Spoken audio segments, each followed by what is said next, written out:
Hello and welcome to Staff Picks, the podcast for movie nerds by movie nerds. As always, I'm Mario Lanza and I'm your host here on our journey through all the underrated and underloved movies out there. And today's movie is a perfect representation of that. We are going to be talking about the 1994 family baseball movie Little Big League, which is one of those movies that came on the scene, made no impact whatsoever, disappeared. And it's weird because I've always thought this is a really good movie, and I'm very excited to talk about this one because it's one that I don't think a lot of people know, and I think a lot of people should know. This is a much better movie than you think it would be just by reading the description. My guest today is a theater artist, baseball fan, young guy, much younger than me, but we've known each other for years on the internet. We talk about sports and movies and pop culture all the time. Very excited to bring on Mr. Will Olsen. Hello, Will. Hey, Mario, thanks for having me. So, Will, first I guess we're going to get right into this one. Why Little Big League? Because you were the one who really kind of chose this movie. We had talked about doing a podcast for a while, and you're the one I think who mentioned this one. Why Little Big League? Why does this movie call to you? It calls to me because I'm a big baseball guy, not as much as Billy in the movie, but I was definitely the same kind of kid growing up.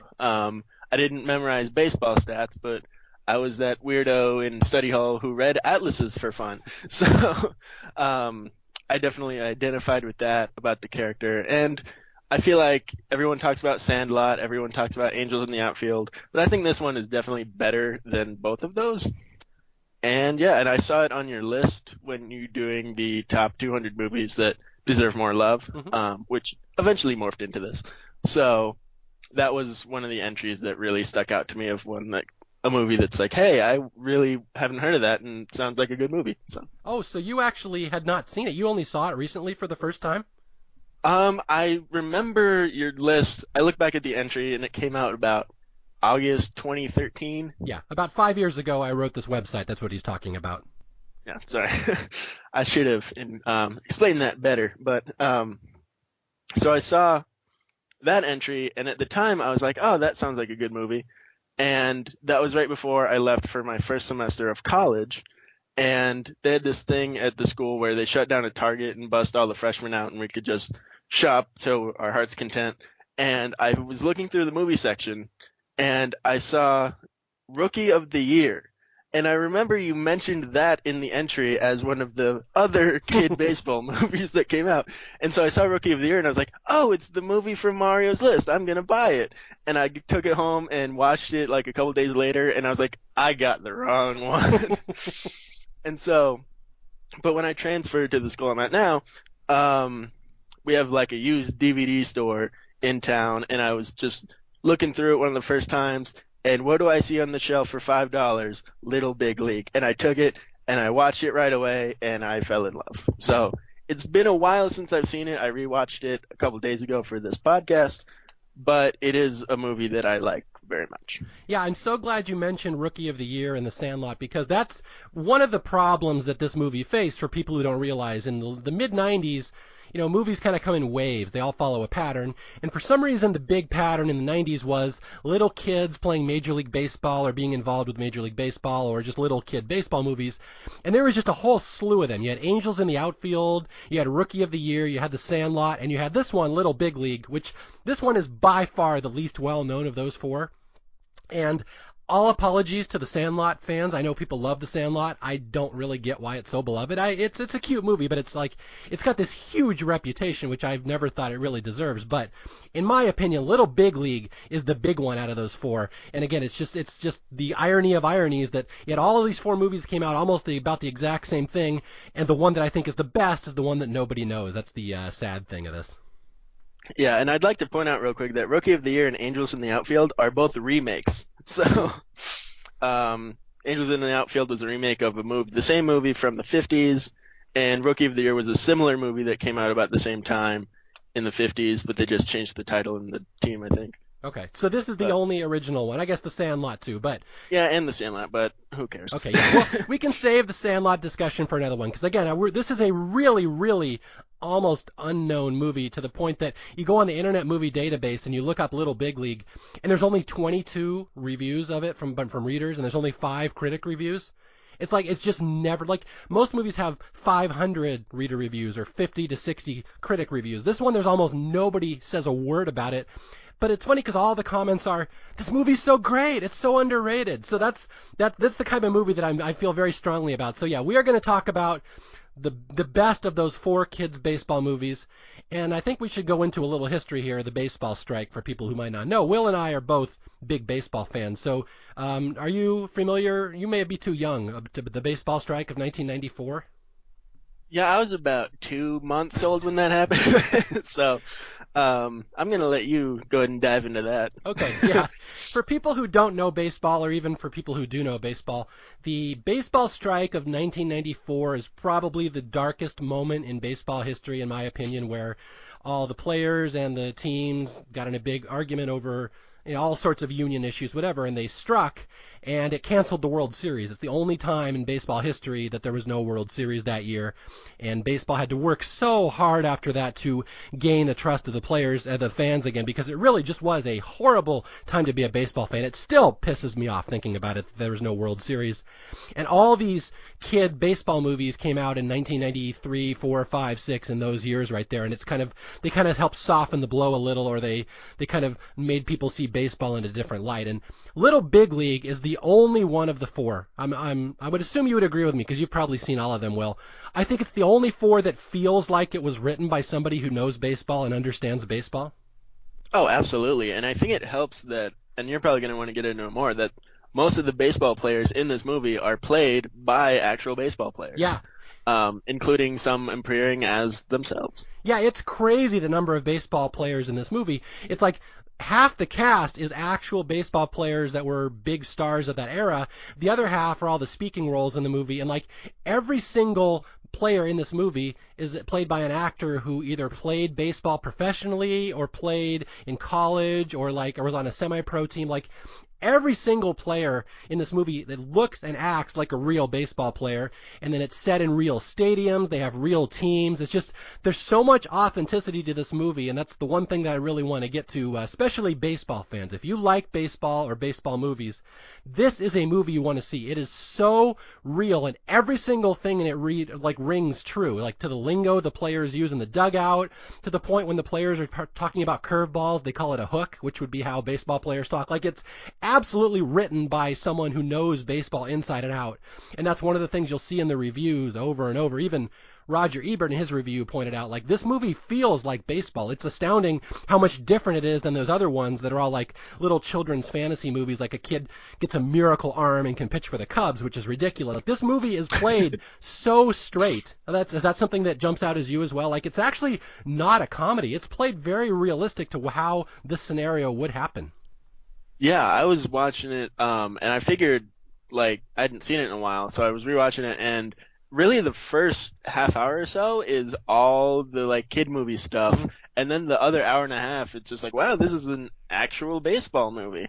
And it's to the point where I think I'd put it in my top 3, like, baseball movies of all time. I haven't seen that many, but it's definitely Field of Dreams and Moneyball 1, 2, and I'd put this number 3. Okay, I would put this in my top as well, just because, again, it's so realistic, and it's not a fantasy. It's really all grounded in reality. Like, there's a scene in this movie when we start talking about the plot, we'll get to it, which is one of my all-time favorite scenes in a kid's family movie, where this kid, he becomes the manager of the major league team, and he has to cut his favorite player. And it's like so heart-wrenching. He's got to tell this guy he's like his family's not going to be able to eat. They're going to lose a paycheck. And what makes it gripping is that the player yells at him. He's like, is it supposed to make me feel good that you like my baseball card? He like rips into this little kid as if someone would react when they're getting cut. And that's why I say this is not really your typical little kid's movie. It's very much based in what would happen. And we were talking about favorite baseball movies. The one that I always put as my number 1 is Major League. Are you a Major League fan? Is that the one with Madonna? No, or is that later? Okay, because that's the one I hate. Major League, the one with Tom Hanks, right? No, that's the same one. Oh, that's the same one. Okay, then no, I haven't seen Major League. Major League with Tom Berenger and Charlie Sheen and Wesley Snipes. Okay, I knew Charlie Sheen was in one of them. I'm just saying, Yeah, get that on your list right now. Like before the end of this weekend, go watch that movie, Okay. or else we cannot be friends anymore. I hate to put a premium on it like that. All right. But I liked your baseball card. Is that supposed to make me feel better, Will Olsen?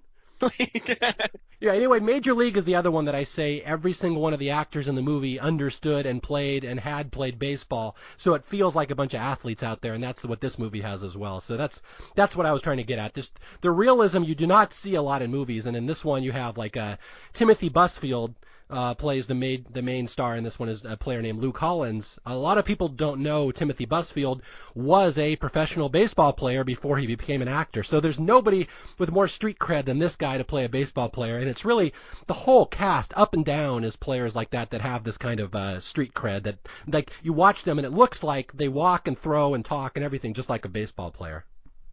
yeah, and Busfield was also Kevin Costner's brother-in-law in Field of Dreams to tie it all together. And then I think what I like about these like kid movies from when I was a kid is just to see where the like main kids ended up.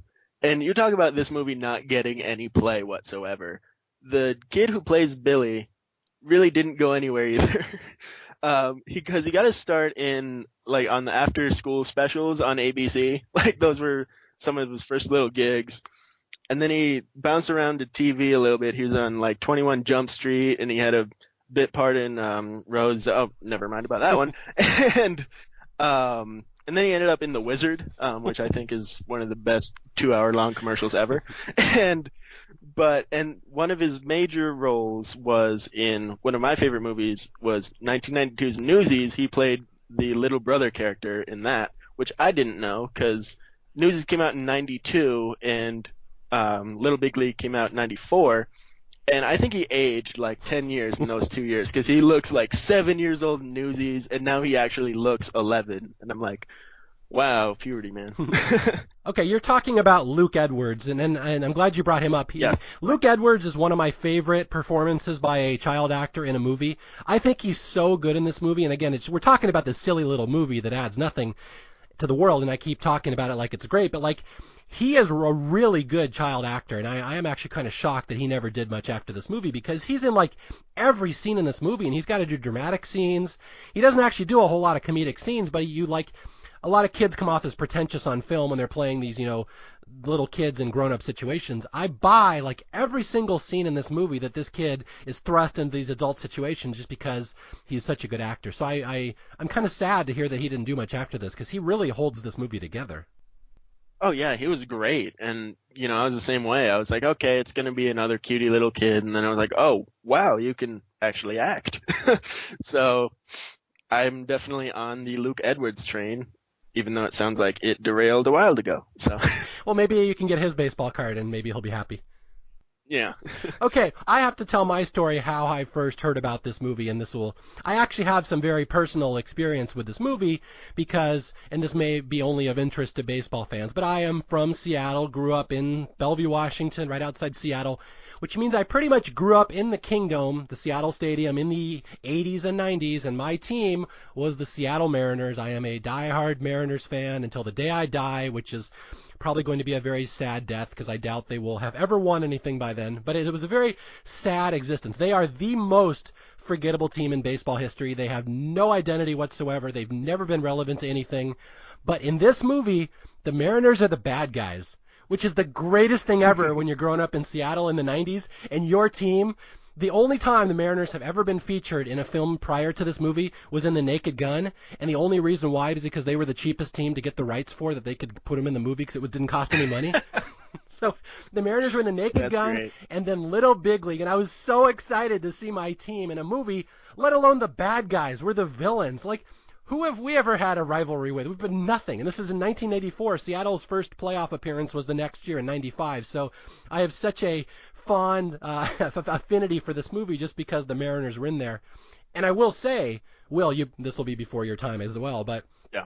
the reason I knew about this movie and how I first saw it is because I've listened to every Mariner game ever. I've not missed a game since like 1982. It's the saddest thing ever. But the Mariners announcer, we had the guy named Dave Niehaus and we had another guy named Rick Riz. And I remember when all these kid baseball movies were coming out in the 90s, And I remember Rick Riz was just kind of tearing into them once, saying, "This is so stupid. You got these kids' baseball movies," and he was just kind of going off on them. And then I remember he paused, and he said, "But you know, I saw that one Little Big League. That one was pretty good." And so that right there is the recommendation for how I eventually gave in and saw this movie. And he was absolutely right. It's the one kid baseball movie that does not belong with the rest of the set. So I will just like to thank Rick Riz, longtime Mariners announcer, for being the person who turned me on to this movie. It's pretty cool.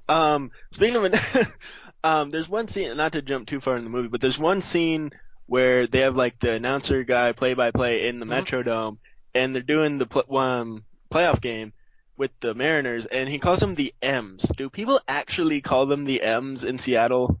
Yes. We do call them the M's, that's it. I've heard, even in the 80s, at one point I heard people calling them the Ners, which is apostrophe N-E-R-S, which is the worst name ever.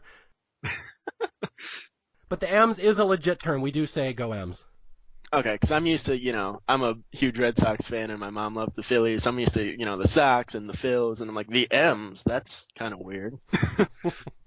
Yeah, Seattle historically has not made much resonance in the world of baseball. Although, we will get to the end of this movie, and it's funny how this movie ties into real life. But anyway, let's delve into this movie, because again, this is one that I think a lot of people might not know, so I want to walk through it and kind of explain why I think this is a special movie. Are you ready for that? Oh yeah, definitely. Let's play ball. So, this movie is the story of a little boy named Billy Haywood, and he's played by an actor named Luke Edwards. We already talked about him. This kid's fantastic. You got to see this movie just to see this kid.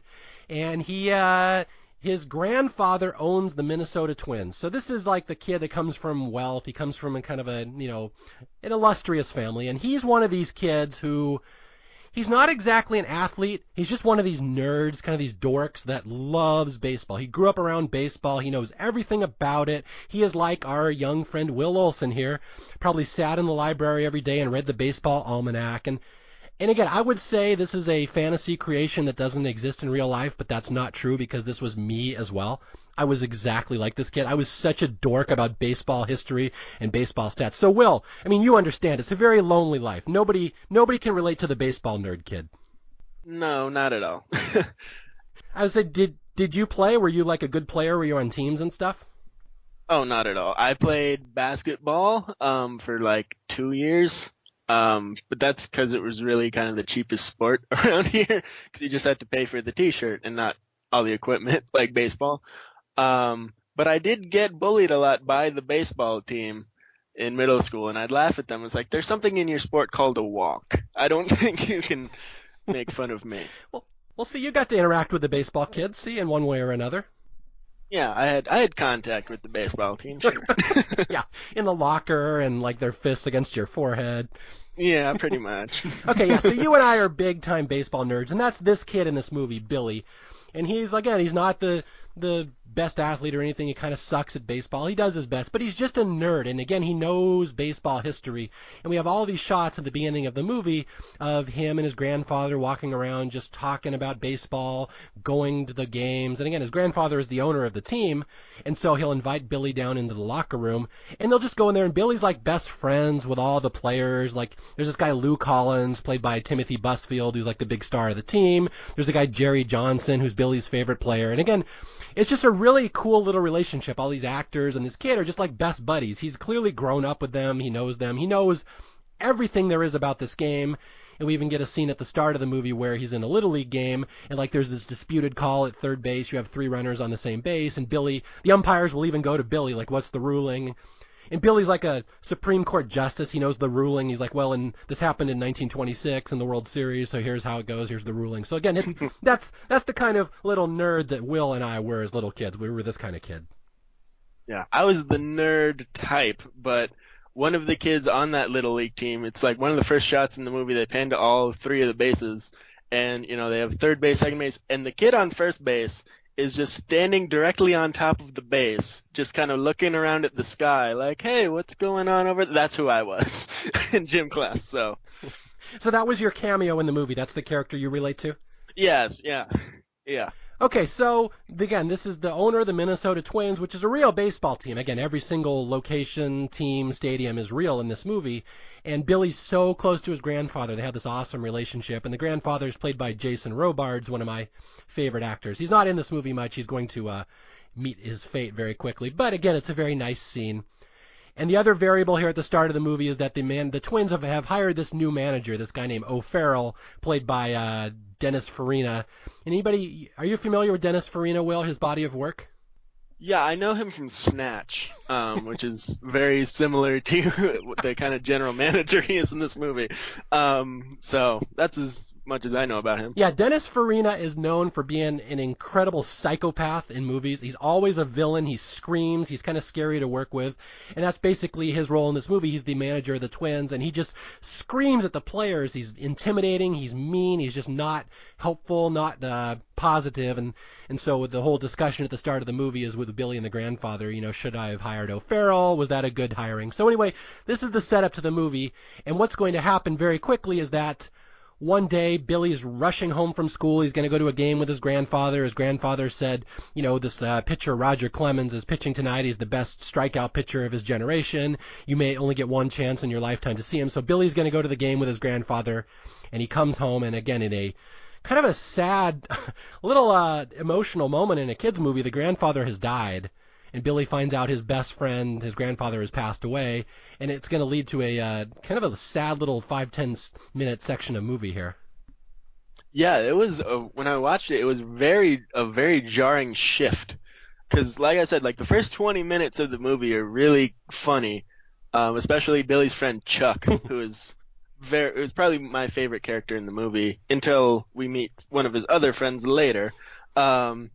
So you have Chuck, there's a scene of them in the ice cream shop, and Chuck's just asking Billy, he's like, is your dad richer than Mr. Howell? And everyone's like, who's Mr. Howell? And they're like, from Gilligan's Island. And I'm like, what 10-year-old is making Gilligan's Island references in 1994?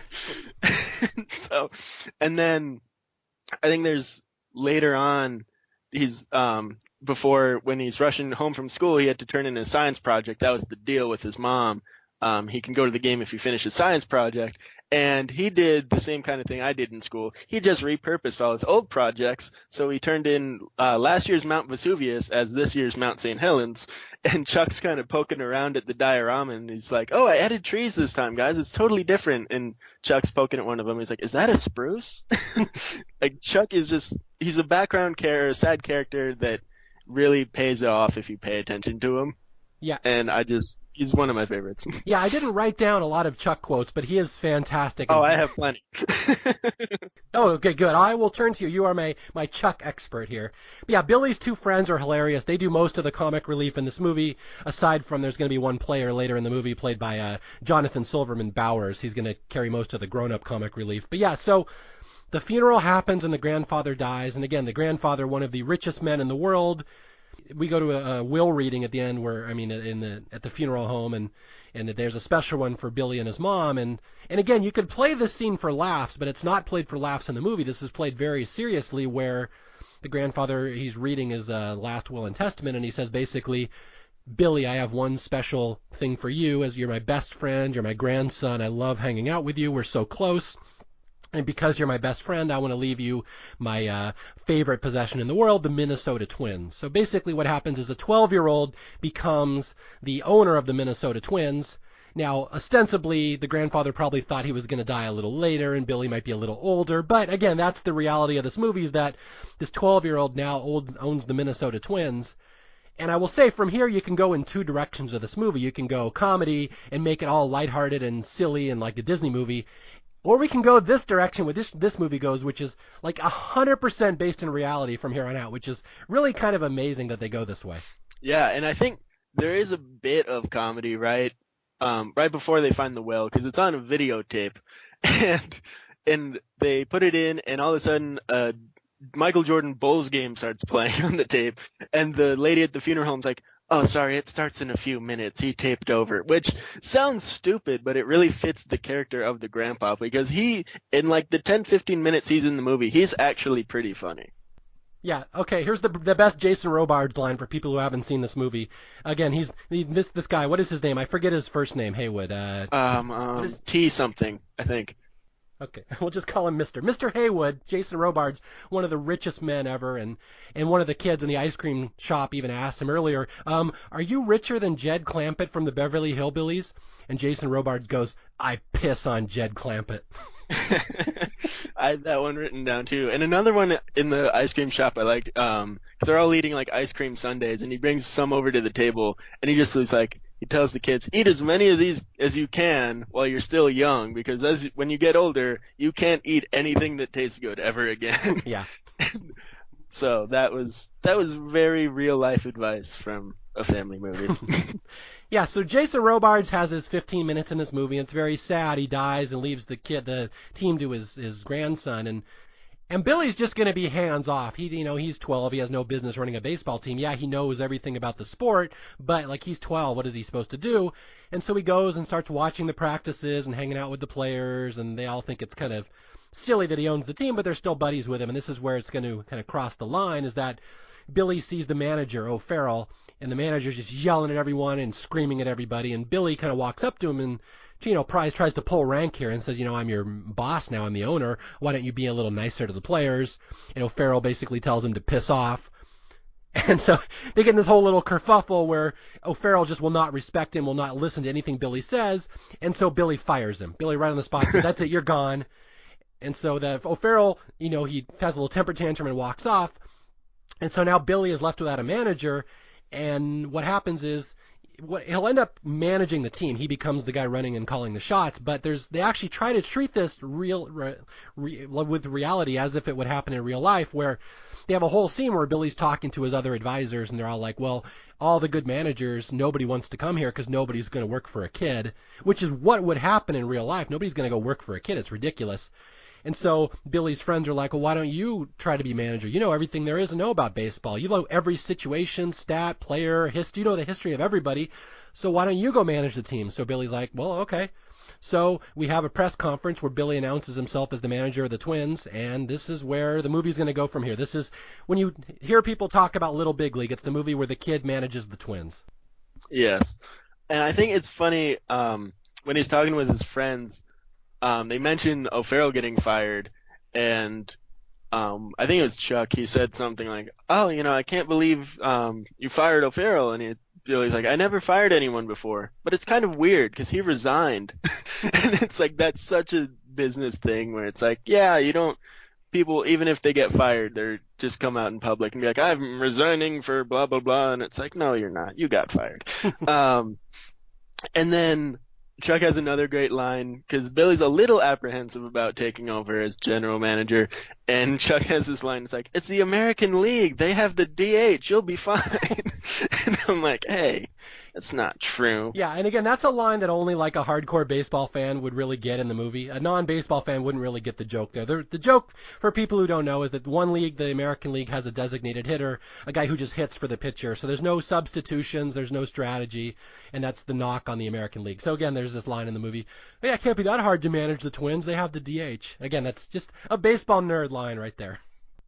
And then when they're calling, they have to call the commissioner. That's what they're called. Mm-hmm. They have to call the commissioner of baseball, who I think, was it Rob Manfred at the time, or was he later?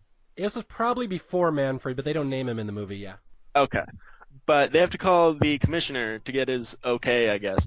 And the commissioner asks, like, well, what about his mom? And Billy's sitting there with someone in the front office, and they're like pausing the phone call, and Billy's just like, just tell him that she said it's okay with her if it's okay with you. And I'm like, that's exactly what a kid would say. Yeah. So it's like, they get the baseball right and they get the kids right. Okay, so Billy is now the manager of the team, and again, you can play this for laughs, or you can go into the reality, which is right what happens, where he goes down to the locker room to talk to his team, and they just give him the silent treatment. They're just staring at this. They're like, are you serious? I'm playing for a 12-year-old kid, which is exactly how grown-ups would respond. That's, again, the Disney movie would play this completely different. But this one, they revolt. Like, they want nothing to do with Billy. Like, they're friends with him, and they've grown up with this kid. They all know him, but, like, everybody on this team, but there's the two guys that Billy's friends with, Lou Collins and Jerry Johnson. They're willing to give it a chance, but everyone else just revolts. And Billy gives him a speech. He's like, please, if you don't want to do it for me, do it for my grandfather. I'm dedicating the season to him. And he's like, just give me a chance. Just give me a couple weeks. If it doesn't work out, I promise I'll resign, because the players don't want to get embarrassed. They're grown men with egos and pride, and that's, again, it's such a different tack than most movies would kind of approach it here. But yeah, so Billy gives them the speech, says, just do it for me, just give it a chance, and we'll try. And so they agree, we'll give it a couple weeks, but no promises. And right off the bat, they're just revolting. Like the first game, Billy calls for a hit and run, which is where, for people who don't know baseball, where the runner starts stealing and the batter is supposed to swing and hit the ball. And basically, if he doesn't hit the ball, then the runner's dead meat, because the runner's not even trying to steal, he's just running. And the catcher on the team just sees Billy call a hit and run, and he just refuses to do it. So he leaves the runner out to dry. And it's just clear right from the start, nobody respects Billy's authority, and it's just really kind of terrible. It's kind of sad what happens to him the first game. Yeah, I think the players in Little Big League act like the players in Air Bud should have acted. Like, what do you mean a dog is on our team? But I think it's interesting about the hit and run, because I forget who it is, but I think it's the catcher. Yeah, the catcher. Hodges, yeah. Hodges, yeah. I'm bad with names, so I wrote down, like, I paid attention to Lou, who is Busfield, but everyone else, I'm like, oh yeah, him, that guy, what position is he? So, but the catcher does it on purpose. Like, he gets the signal and then throws the call, like, doesn't do it on purpose. And then there's a scene later, which I think is like one of the one or two like Disney kind of scenes in the movie, where it's after the game and they're all in the locker room, and he's just kind of sitting there, like one of the other guys is like, hey, nice blowing that call, show that kid a lesson. And then he just kind of looks in the mirror and is like, oh, I shouldn't have done that. Like, he has that kind of like sulking look on his face. And that's one of the few Disney moments in the movie. Okay. But we're not saying it's flawless. Yeah. But one of the good things about the first game was, I think they were playing. Who are they playing? The Indians? They are playing Detroit. Detroit. Oh, right, because the Tigers suck apparently in this movie. Which, I mean, that's accurate too. But anyways, so I think it's the pitcher from Detroit comes over after the game, or no, because it's a home game. So it's the catcher from the Tigers comes over after the last strike and just walks right over to the dugout and tosses Billy the ball, and he just says, welcome to the big leagues, kid. And like, that's like, ooh, if I was 11, I'd have a temper tantrum probably. And Billy pretty much doesn't do that, and so good for him. That was the real catcher for the Tigers. Almost every player in this movie, that's Mickey Tettleton, who was the actual catcher for the Tigers, who's like, here's your game ball, good night, sweetheart, or something like that.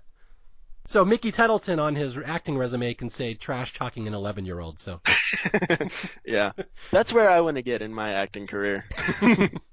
Okay, yeah, so the first game is just a disaster because nobody respects Billy, and they're just hanging him out to dry, and that's something you can do in baseball. And again, baseball people know this. They see this. It's very much a pissing contest of egos a lot of the time between managers and players, where a player just doesn't do what the manager tells them because they want to make the manager look bad, and that's what happens. And so at the end of the game, Billy is put on the spot. The media all comes and asks him, like, why did you blow that call? Why did you call these stupid things? And Billy, could sell out his players and said, they're not listening to me. But Billy, right off the bat, shows his maturity by saying he doesn't throw his players under the bus. He even says, yeah, it was a bad call on my end. I guess I shouldn't have done that. Maybe I should have called for a hit and run. And he's kind of looking at Hodges the whole time, the guy that blew the call. So it's like Billy's got some maturity. He actually plays some neat little mind games with these players. And again, it's all done about as realistically as you could do it in this movie. And that's, again, why Roger Ebert, if you read his review, where he's like astounded that this movie works.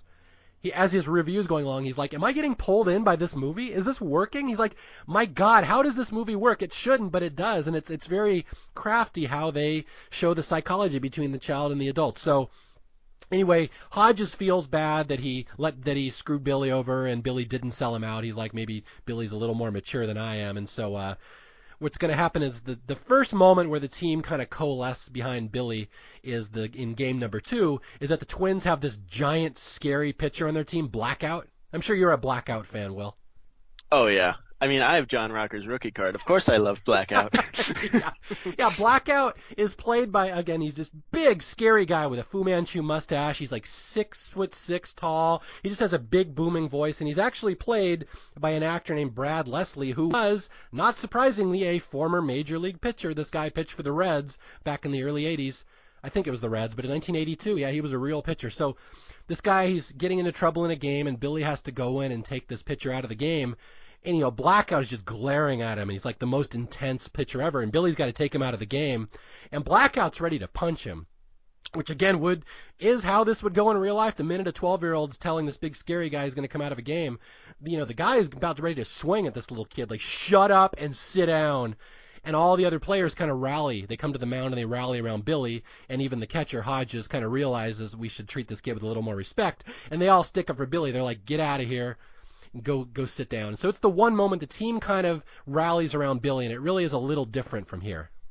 Yeah, and I like when the relief pitcher for Blackout comes out, and he's running up to the mound, and just after, like, everyone comes over, and he just looks at Blackout, and he's like, I had nothing to do with this. Like, that's his exact line.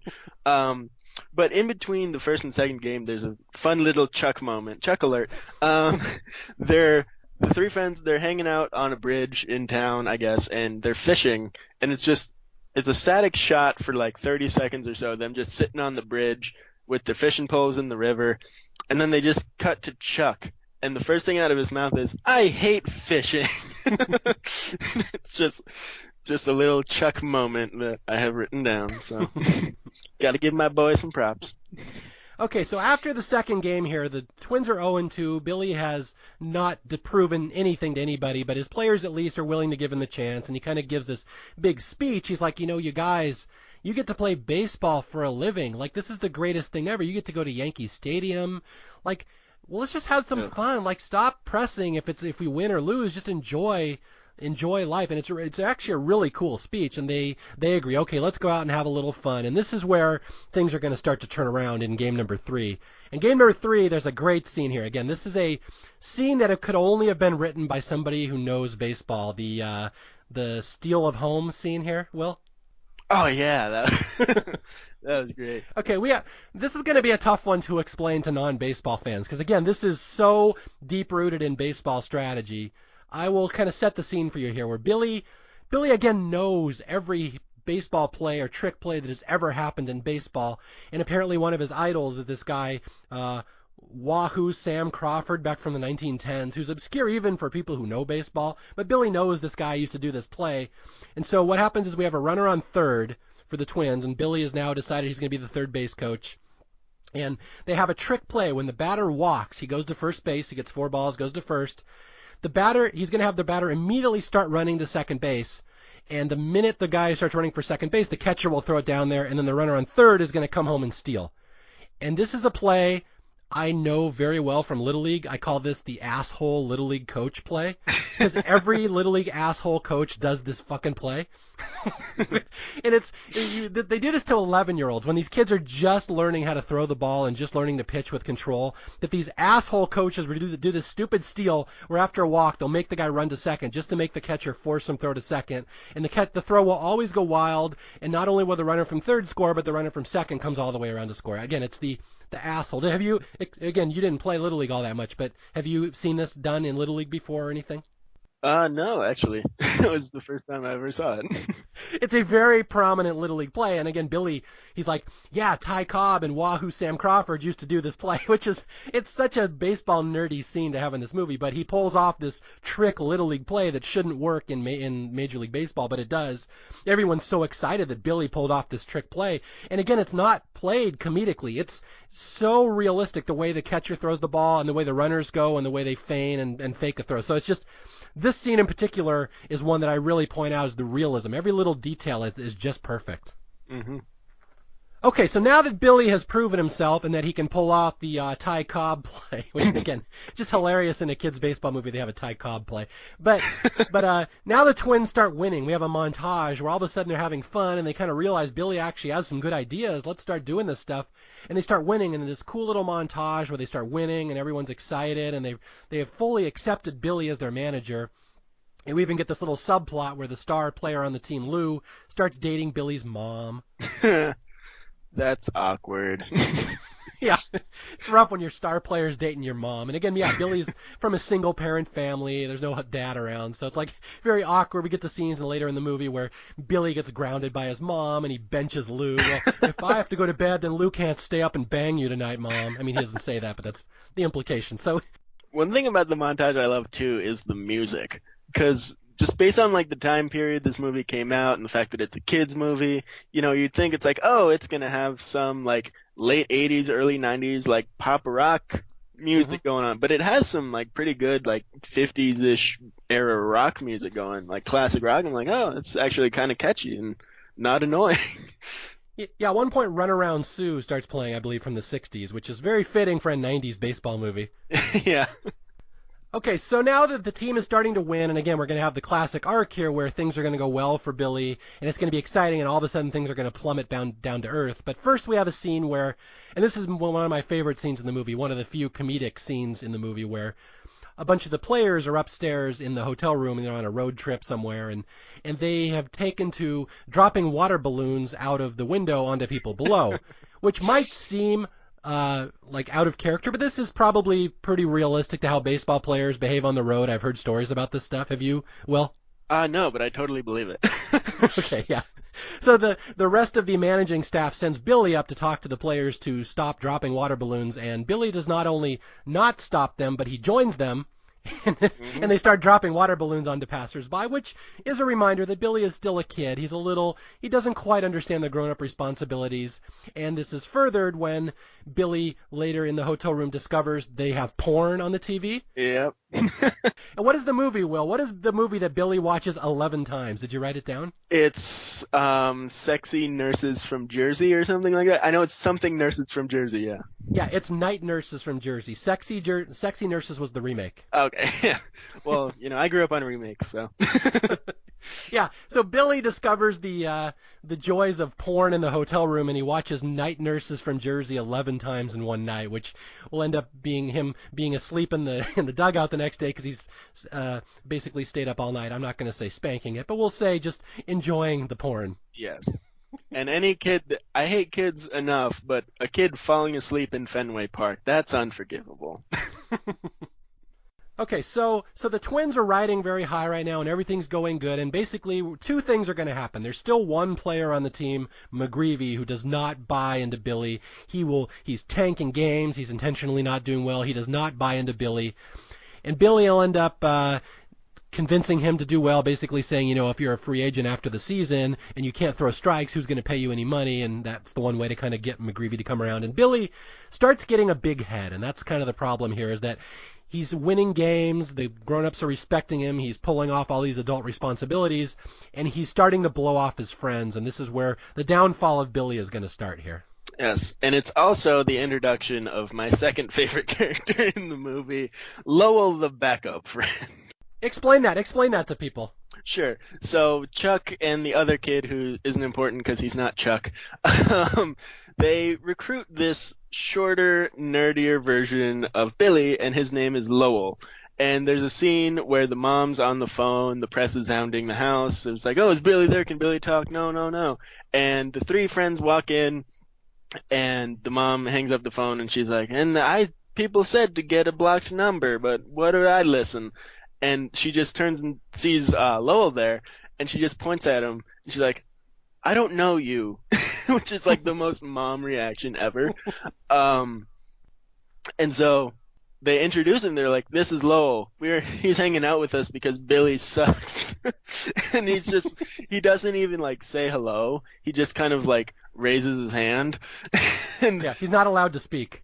Yeah, there's another part a little later when they're trying to make plans with Billy, but he's like, I have to, do all this paperwork. I have practice. I have to do this and that. Blah, blah, blah, twins. And I think they invite him. Billy says, it's like, okay, I'll meet you at the water park, like Roaring Waters or whatever it's called. I'll meet you there Thursday at 1. And Lowell is just like, oh boy, Roaring Waters. And Chuck just turns to him and he's like, we've been over this. You don't talk unless we talk to you. Yeah. And it's It's like as a kid who's been a Lowell and had many Lowells in my young life, because kids are passive aggressive, that I love Lowell almost as much as I love Chuck. So. I love that you said kids are passive aggressive, yet there's a scene later where Chuck is literally sitting on Lowell's head. So that's just aggressive. That ain't no passive about that one. Well, I think Lowell is just passive, and I think Chuck is just aggressive. No, I do agree. Lowell is awesome. The replacement, again, Billy is off managing the twins and really getting wrapped up in all these adult responsibilities and obligations. Yeah, so they bring in a replacement Billy, so which is a very funny moment. Yeah. Okay, so now we get to the scene, the downfall, and this is the scene that when I think of this movie, I always think of this scene where Billy is best friends. His favorite player on the team is this guy, Jerry Johnson, this big black guy who's been on the team for 11 years, and Jerry's starting to decline. His bat is not what it once was. He's getting a little old, and basically the other coaches tell Billy, I know he's your friend, but you got to cut him. Like he's not up to the level of baseball he needs to be on this team anymore. It's just embarrassing him. You have to cut him. And Billy is not up for that. Again, he is a kid. He's idolized this guy his whole life, and they're best friends in the clubhouse.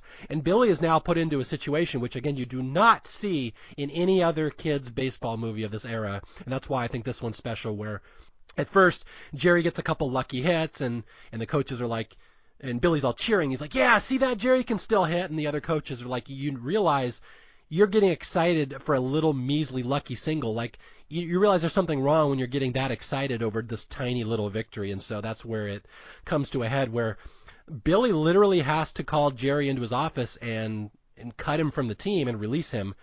And yeah, this is the scene that always strikes me. Is this a scene that jumps out to you as well?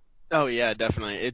It was so uncomfortable to watch, just because, like you said, like Billy adores this guy, and it's like, hey, you're just not what you used to be, and Billy's trying to make him feel better, and he's like, my friend offered me his Wade Boggs and Sammy Sosa cards for yours, and I wouldn't make the trade because I love you so much, and Jerry just unloads. He's like, and that's supposed to make me feel better.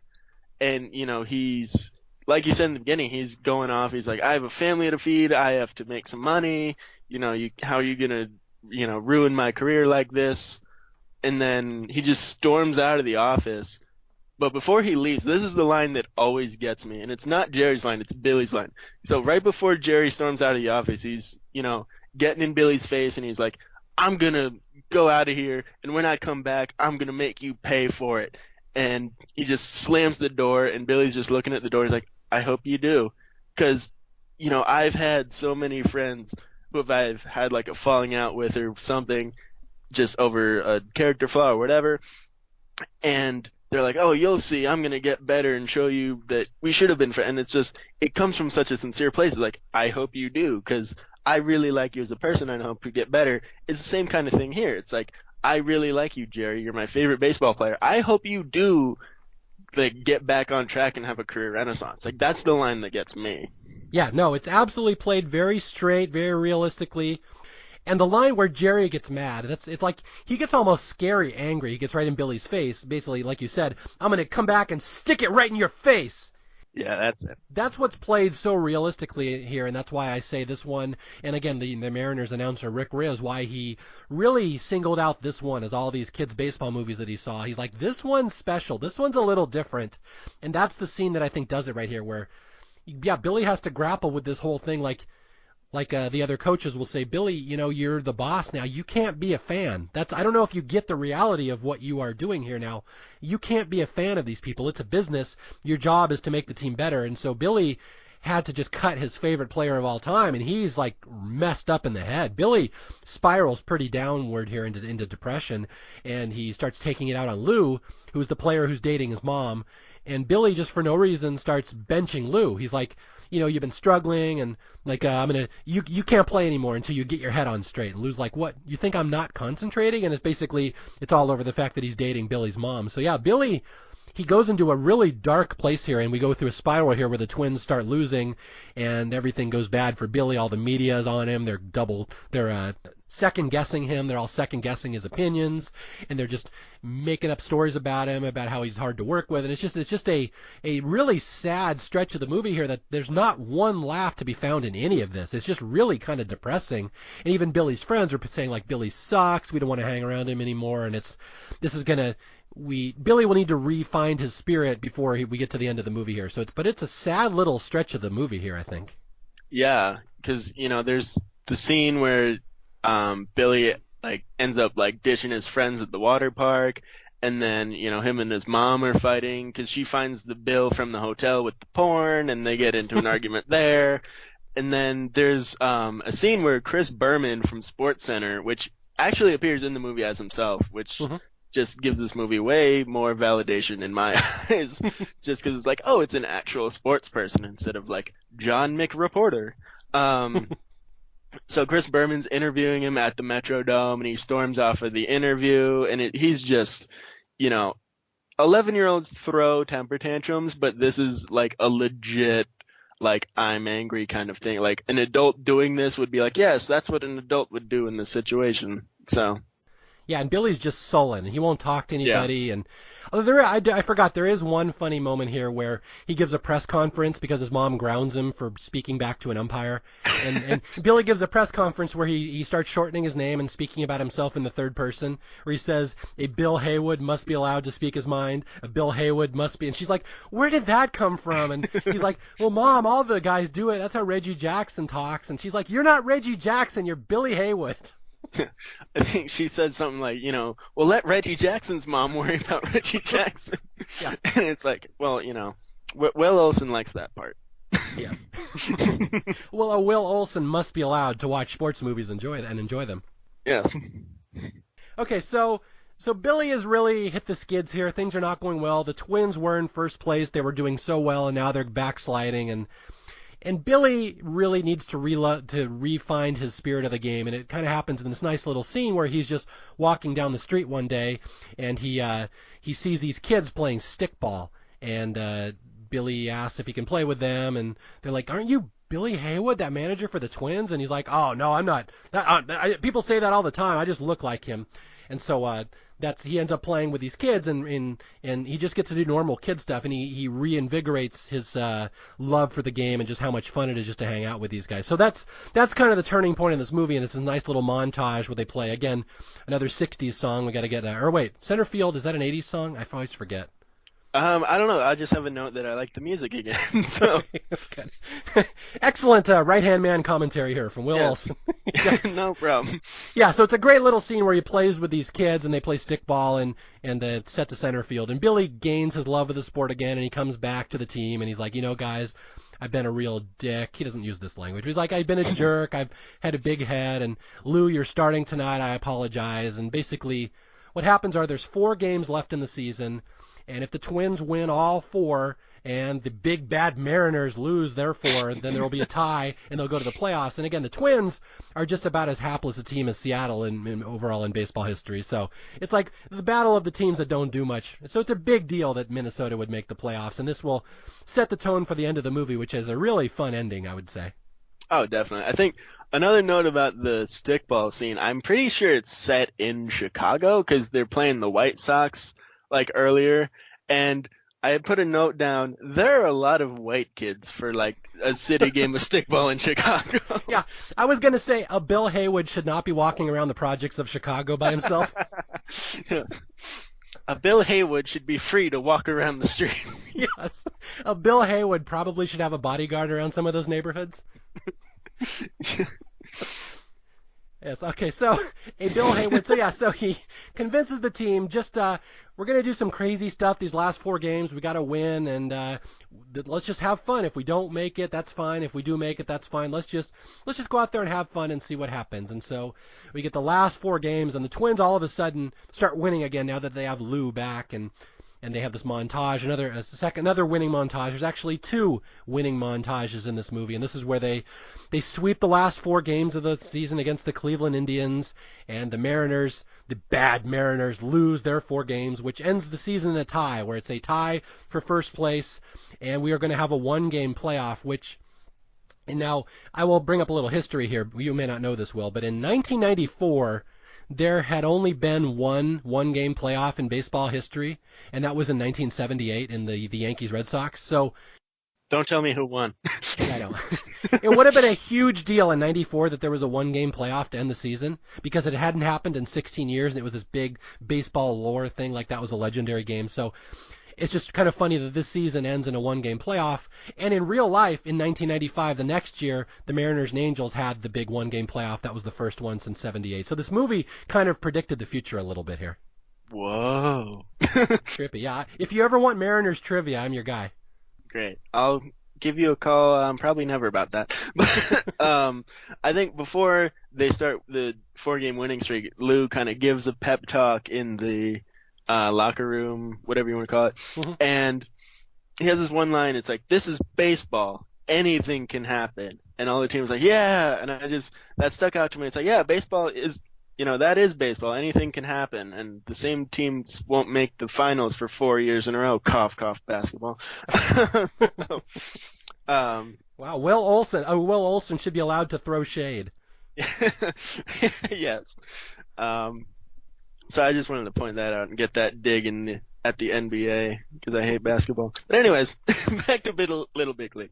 Hey, I'm from Seattle, and they took our team away, so nobody hates basketball more than me, my friend. Oh, good. Yeah, they took the sauna. Okay, we're going to go off topic here, but yeah, I'm right there with you. F the NBA. I hate that league. Yeah. I just think, okay, sorry. Go ahead. We won't actually get off on that tangent. But one actually movie-related thing I wanted to point out is the scene where they're all in the clubhouse watching that last Mariners game on TV, mm-hmm. and they get the final out, and they all just go berserk. And that's one of the most realistic, like, big group of people watching a sports game moments in movies, I think, because that's I've been in rooms like that, and that's exactly what it's like. Because a lot of sports movies will have, like, quick shots of like, oh my god, I'm crying because sports is so impactful. But this one is just like, they're all just flipping their shit, and it's just like, that's exactly how ecstatic sports fans behave in that moment. Yeah, and again, I would say, because so many of these actors were not only former pro baseball players, but there's a bunch of pro baseball players in there with them. Yeah, they all know exactly how athletes would celebrate in that moment. Yeah. Okay, so we get to the big game. It's a one-game playoff for the Mariners and the Twins, and it's funny, historically, 1994 was the first year in baseball that had a wild card. They had never had that until 94. So there's a big little thing in the movie, where Chris Berman's like, I never thought I'd say this, but it's the wild card playoff game tonight. So that's kind of historically. But that's why you don't remember that, is because that was the strike year. They never actually got to the playoffs, so there was no wild card. But that would have been what would have happened that year. So it's the wild card playoff game between the Mariners and the Twins, and we get this funny scene before the big championship game where Billy's doing his math homework. Mm-hmm. And there's a problem in there where, like, if it takes one guy 3 hours to paint a house and one guy 5 hours to paint a house, how long would it take them to paint the house together? And so, the team is supposed to be all stressed out and intense about getting ready for this playoff game, but they're not, because they're spending all this time trying to figure out Billy's math problem. Okay, but what actually is the answer? Because I haven't taken a math class in literally 5 years, mm-hmm. and I was so distracted. I was trying to figure out myself, because my first instinct was like, oh, it's 4, because that's right in between. But I feel like that's wrong.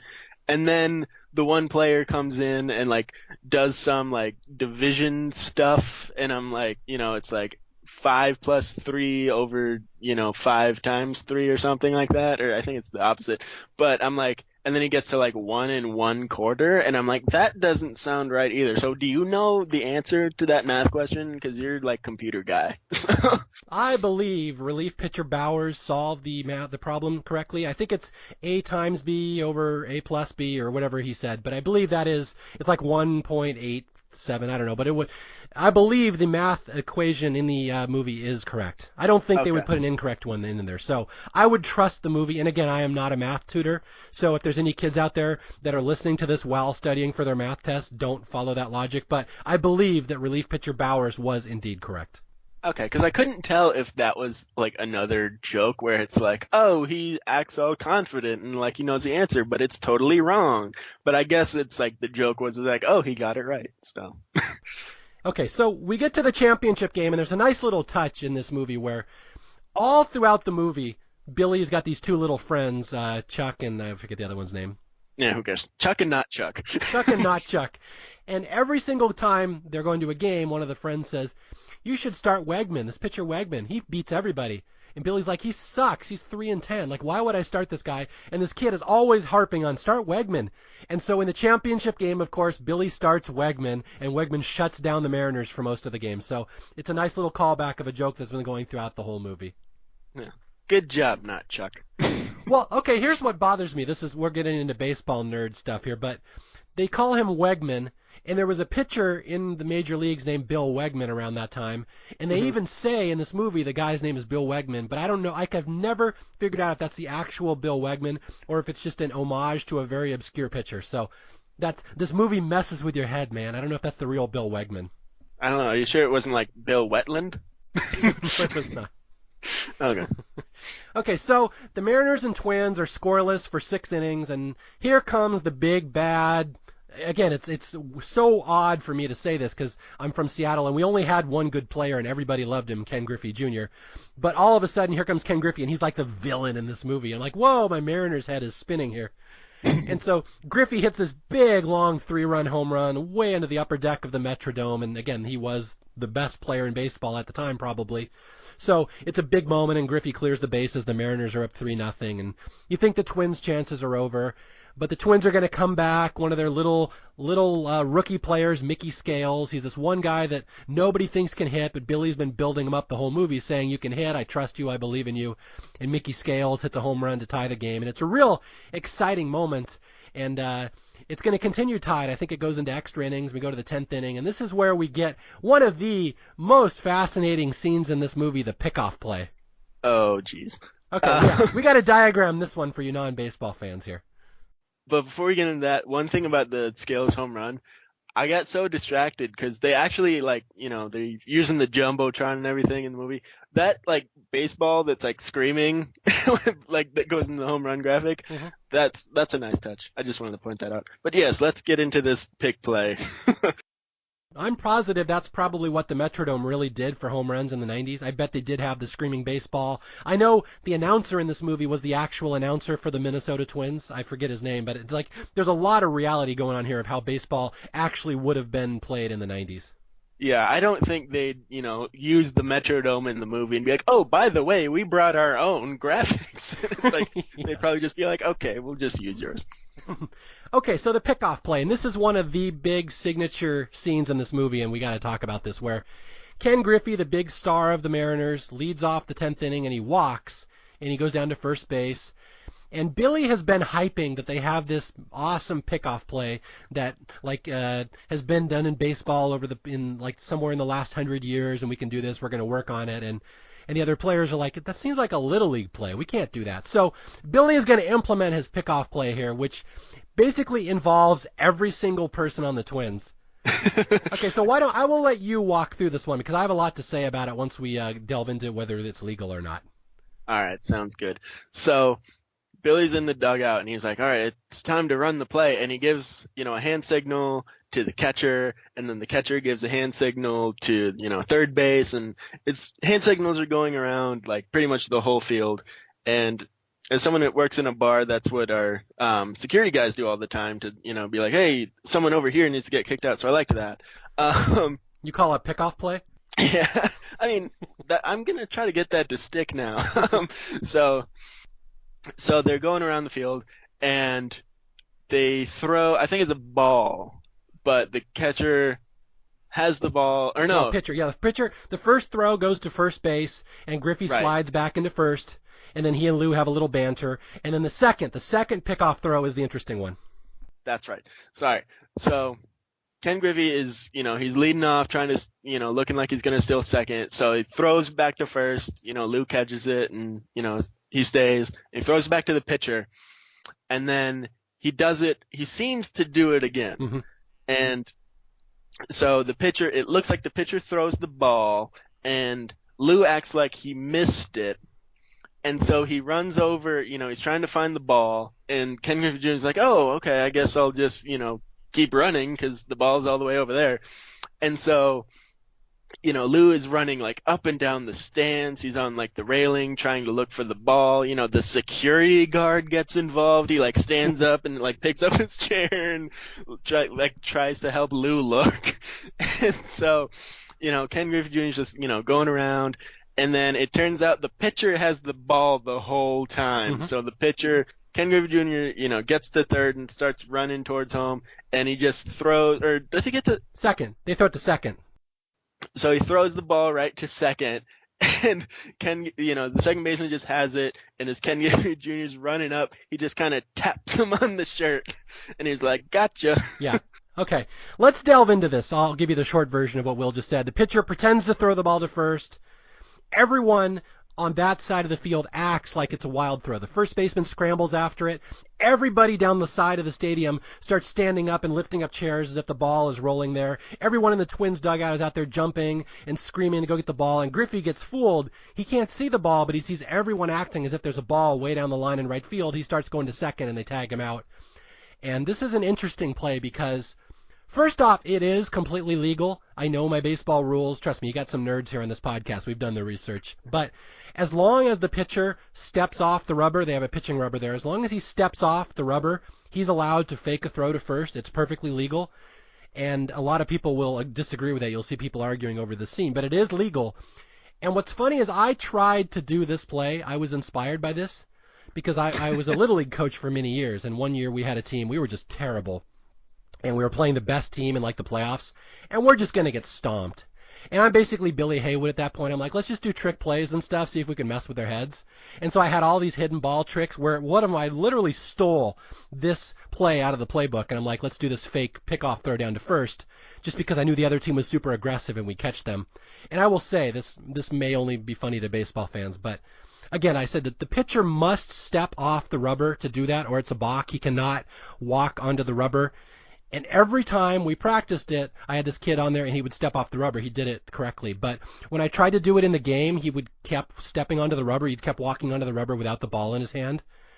And I would get so mad. I'm like, stop it. Just remember, we did this where we don't step on the rubber, don't step. And he kept doing it. And this little angel defied me and kept stepping on the rubber because he was not bright enough to follow my rules. And it blew my trick play, and I'm very upset. But anyway, Billy pulls it off, and Griffey gets picked off, and it's a fantastic play. And again, it's 100% legal, and it's stuff they may have done back in the old 1900s, 1910s, 20s, and you kind of have to see it to see what I'm talking about. But it's such a neat play to put in a baseball movie like this.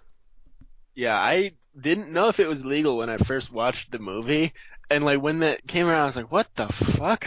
Like, that can't be a thing. But if you tried it in Little League, sure. As long as you have smart kids who know not to step on the rubber, then it works great. Yeah, and if you don't, then that's just terrible. Okay, so the game goes into the 12th inning, and after that pickoff play is amazing, and they stop the Mariners. And in the 12th inning, the Mariners get a run on this bad hop single through the third baseman's legs, and it looks like the Mariners are going to win the game. And Billy has to go to the guy that made the error in the field, and Billy basically uses his knowledge of arcane baseball history and said, I know you feel down about that, but in 1926, the exact same thing happened in the World Series. This guy took a bad hop grounder, and it went through his legs. And the guy's like, oh, really? And Billy goes like, you know what happened after that? He went up there, and he got a game-winning hit. And the guy's like, really? And Billy's like, yeah, get up there, and let's save this game for us. So the guy runs up there, and this is kind of a neat moment where Billy's assistant coach is like, I don't mean to, burst your bubble here, but in 1926, that bad hop grounder ended the game. The guy never had a game-winning hit. And Billy's like, yeah, I know that, and you know that, but he doesn't know that. So it's kind of a cool little reverse psychology moment. Yeah. At least Billy didn't bring up Bill Buckner. Yes. Bill Buckner must be taken out of the game in the late innings. Okay, so So the Twins are down 1 run. They get the tying run. The guy that made the error gets on base, and basically it all comes down to the last batter. It's Lou, the big hero of the Twins. It's Timothy Busfield, and he's coming up there, and as in every sports movie, Lou's going to hit the home run to win the game for the Twins. But this is a neat little twist where the Mariners counter, and they decide, well, we're going to bring in our star pitcher, and they bring in. Again, I'm from Seattle, so I can say this with all love. The fuggliest pitcher in Major League history, Randy Johnson, who is 6'10" and basically looked like Big Bird. Like he's the ugliest, scariest, meanest looking dude ever. And he was our big ace in Seattle. So I say this with love. But they bring in like the actual Randy Johnson. And again, if you've never seen Randy before, hide the children. Like he's terrifying looking. Yeah, I'm 24 and I got scared. Yeah. And Randy's 6'10", like he looks like a giraffe. He doesn't look like a human being, and he comes in there, and so it's Randy Johnson, the real Randy, against Timothy Busfield.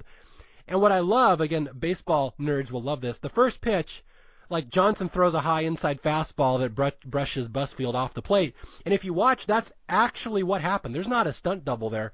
Mm-hmm. Like Johnson actually brushes back an actor throwing like near his head, and so I give a little props to Timothy Busfield taking a 98-mile-an-hour fastball right near his head. It's a nice little moment. Yeah. I think my favorite part is right before, Lou goes out, because this is when, Lou goes up to the batter's box and he's like, oh yeah, by the way, your mom asked me to marry her. and Billy's like, oh, what did she say? And Lou says, she said, if it's okay with you, it's okay with me. And so Billy says, if you hit a home run, you can marry my mom. And Lou's like, okay.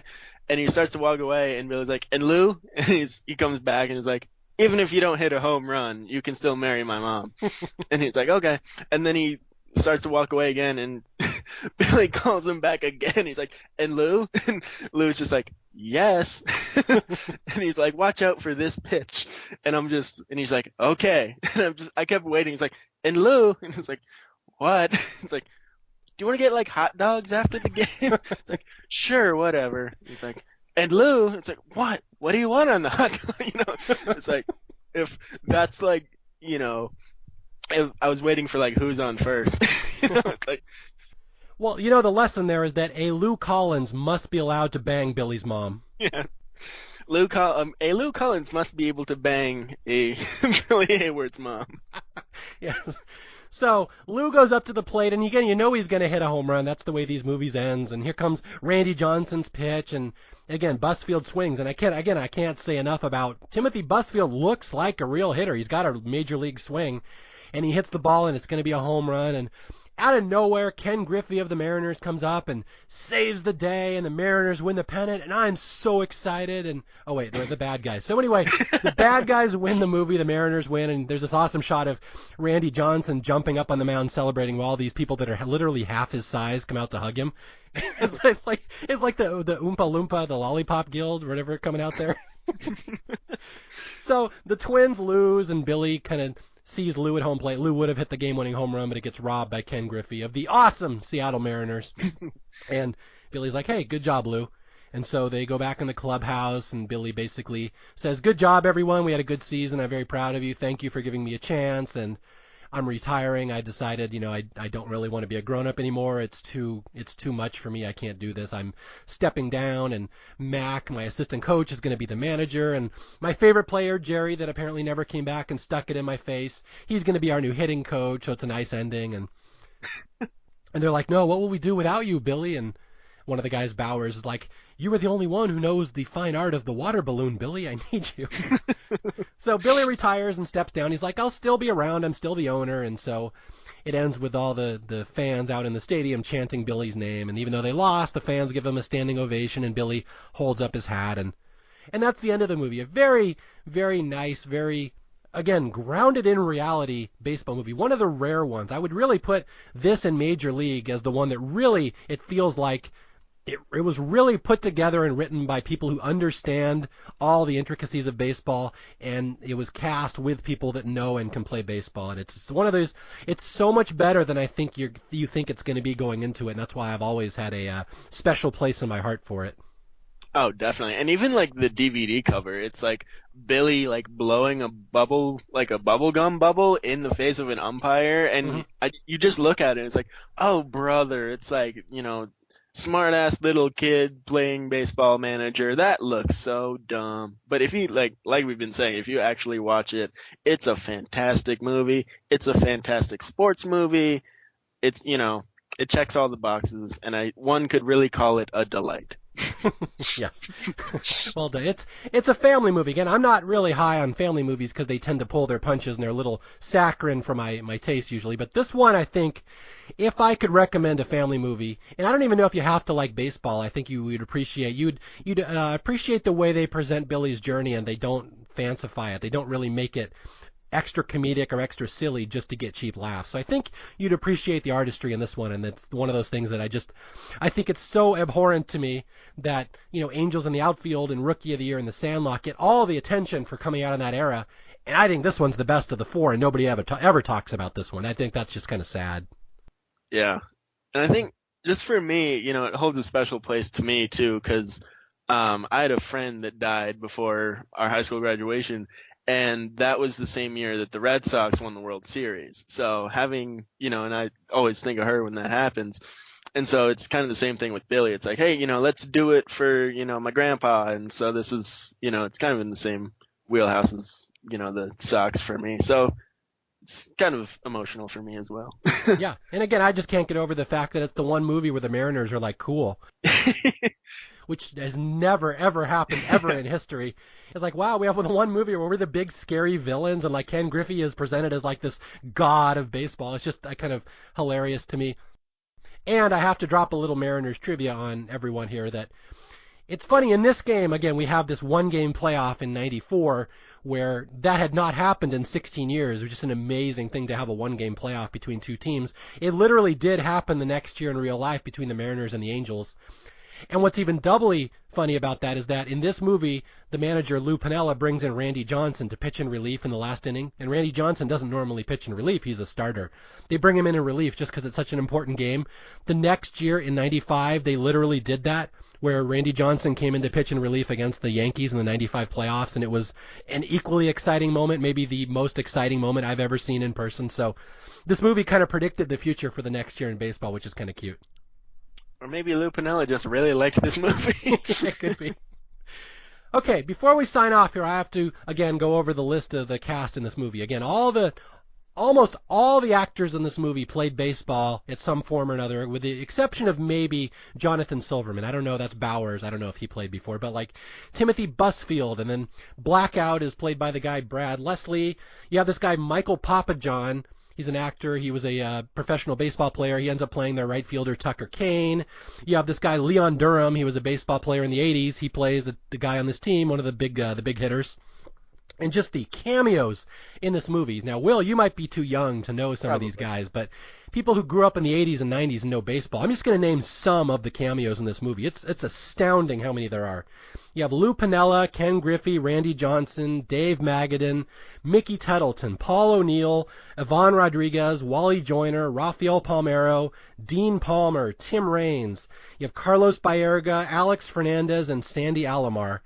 Every single one of those is recognizable in this movie, and that's why I say these baseball scenes are so real, and that's what these other baseball kids movies do not have. They don't have all these actual players doing actual player things, and again, it's not played for laughs, most of them, and that's the one thing I just keep repeating. So that's the one thing. If you like baseball, if you have any interest in seeing baseball portrayed realistically in a movie, Little Big League is about as good as you're going to get, with the exception of maybe Major League. And if you like Matthew McConaughey, go watch Angels in the Outfield. Like, we have real baseball players. Angels has Matthew McConaughey. Matthew McConaughey must be allowed to pretend he's a pro baseball player. All right. It's probably about how well he did. If he actually played baseball, he'd probably be all right. All right, Will, do you have anything else to add? Any more last thoughts before we sign off and send people out so they can go see Little Big League and you can go see Major League? Yeah. One character I think we totally overlooked, but that's because the movie totally overlooks her too, is Shelley Hogaboom, who's like the big, Billy's like big crush in the school. she comes up to him in the hallway, like early, like right after he starts owning the twins, and she's like, "Oh my God, you're Billy Haywood. Can I have your autograph?" And he's like, "Yeah, sure." And it's like, "Can you make it out to Shelley?" And he's like, yeah." And so she gets it and walks away. And Chuck's just like, "Shelley Hogaboom, what a babe." And it's funny because there's a scene in the ice cream shop when they're, talking about his grandpa. And they mention it's like, your grandpa's like the richest guy. He owns the twins, but nobody knows, and he's totally a normal guy. But all of a sudden, like, there's this girl that wants Billy's autograph. Like, what happened in like not knowing who the owner of the twins is? But and then there's a scene at one of the games, where he's talking with his friends and his mom before the game, and Chuck's just like, "Yo, Billy, Shelley Hogaboom is sitting in section 112." And he's like, "Oh, really?" And he's like, "Yeah." And that's the last we hear of Shelley Hogaboom. Yeah. Like, I expected, like, oh, she'll, like, be at the, playoff game, and she'll be like, "Oh, you lost, but it's okay, I still like you." But nope, it's literally, she gets Billy's autograph, and Chuck calls her a babe. And that's it. Wouldn't that have been a nice twist if the replacement Billy ends up with Shelley Hogaboom? Yeah, that was the post-credit scene. But I think another thing about Shelley too is like she has this Valley Girl accent, and I'm like, what's a Valley Girl doing in Minnesota? Like, what the hell? Wait, they had valleys in Norway, right? We call them fjords. Thank you. I'm actually Norwegian. She's a fjord girl. Fjord girl, yes. A Shelley Hogaboom must be allowed to talk with her Norwegian accent. Yeah. Well, that's Shelley Hawkins to you, Mario. Yeah. All right, I think that's about it. We're going to sign off here. Again, I want to thank you, Will, for stopping by and talking about Little Big League. Again, just one of those movies, it's so little respected, and it's just funny about it that way that this one just never caught on with people the way that the more fanciful ones did. So, again, my name is Mario Lanza. If you want to reach me, you can catch me on email at staffpixpodcast@gmail.com. You can reach me on Twitter at Mario J. Lanza. And until the next time we talk, I will be out there looking for more underrated and underloved movies. Talk to you guys later. Goodbye.